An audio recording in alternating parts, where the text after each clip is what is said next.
Hello, my name is Reed Mosby, and this is my game, The Adventures of Pete and Toby. The game is a two-player 3D cooperative platformer. The game takes a lot of inspiration from games like Spyro, Banjo-Kazooie, Gex 2, Enter the Gecko, and more recent examples like Yooka-Laylee, and the most relevant example, Brothers, A Tale of Two Sons. While the game may be similar to a lot of the titles on here, it has one key feature that none of these titles contain, which is split-screen co-op. While Brothers may be a cooperative game, it uses single-player co-op instead of two-player co-op. Players will be controlling one of the two playable characters in the game. There is Pete the Turtle and Toby the Penguin. The game will be shot from a third-person perspective and use split-screen. The gameplay mostly revolves around getting collectibles, platforming, using both players to complete puzzles with enemies scattered throughout the map. Just like any 3D platformer, this game will have all the standard actions such as run, jump, and attack, as well as a few I added myself, such as the grab mechanic, which allows you to manipulate physics objects either to complete puzzles or to defeat enemies. There will also be a swim, but the swim will act differently depending on the character you're playing, and each character also has their own special move. For instance, for the swimming example, Pete will only be allowed to swim on top of the water, while Toby will only be allowed to dive underwater.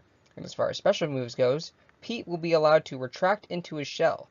While he is in his shell, he will be unable to receive any type of damage, but he will be unable to move. Toby will also have a slide, which he can use to defeat enemies and slide into places that Pete would not be able to fit into.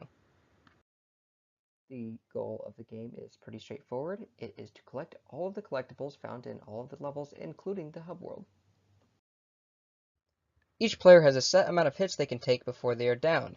Pete can take 4 hits, Toby can take 3 hits. The players will have a set number of lives. If one of the players dies, and there is no more lives left, it will result in a game over even if one of the players is still alive. Because this is a co-op game, it relies on both players for most of the puzzles. So if one player is still alive and there's no lives left, then it still results in a game over.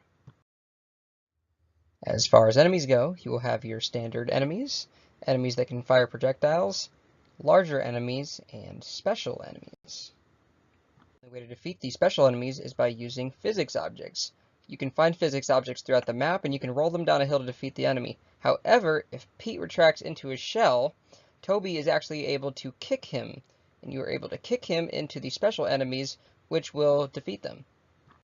However, special enemies will not be defeated so easily, as they will come back after a certain amount of time. Every time they come back, they become increasingly more aggressive. This forces the player to choose when to engage these enemies and when to leave them alone.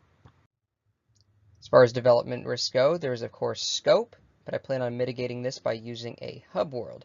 Now, I don't plan on making an overly complicated hub world, more like a hub world from Spyro. This hub world will contain all the mechanics found in all the other levels, so at the very least, if we can at least get the hub world done, we have a playable demo that we can show everybody. And this has been my game. Thanks for watching.